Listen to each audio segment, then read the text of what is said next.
Ah be Veysel'im, ah be abicim. Ne işler açtın başına ya. Kenan, belki sokağa girseydik. Bak yanlış gidiyor biz. Hani az önce çıktık ya o sokaktan. Orada yok. Abi dönelim ne olur ya. Bunda da bir hayır vardır ha. Cemile, olmaz böyle kızım. Bulacağız. Orada işte.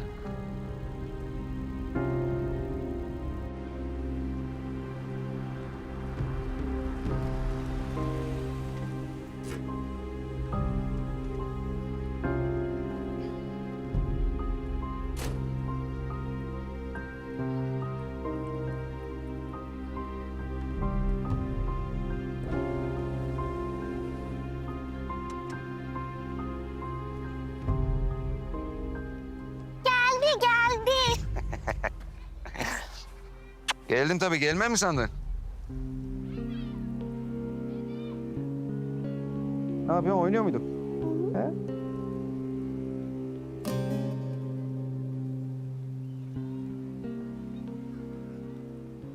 Daha ne kadar sürecek böyle? Beni ne zaman bilecekler? Biraz daha zamanı var, söyleyemeyiz şimdi. Yoruldum ben bu durumdan. Dayanacak gücüm kalmadı. Ya tamam, az daha sabret ya. Tamam, bir yolunu bulacağım ben. Şimdi gitmem lazım.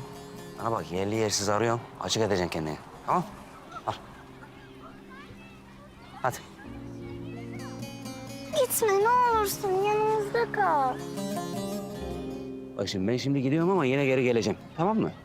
Şimdi sen ben yokken anana iyi bakacaksın. Seninle bir oyun oynayacağız. Ben yokken anan sana emanet olacak. Anlaştık mı? Of tamam ama ben seni çok özleyeceğim. Gel bakayım. Tamam.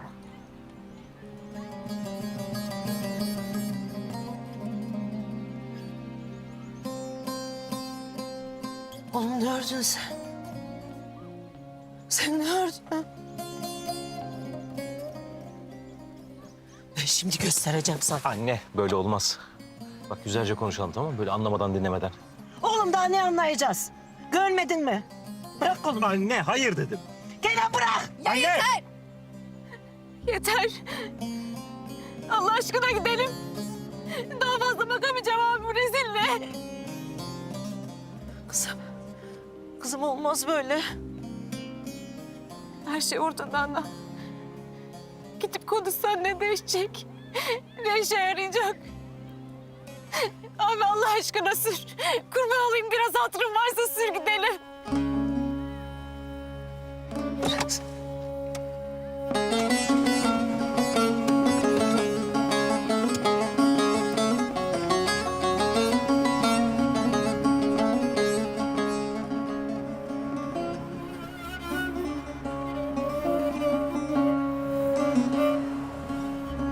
Başım alır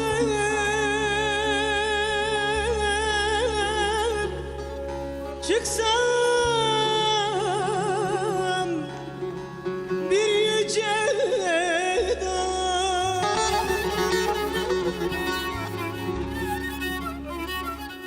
Acep misin?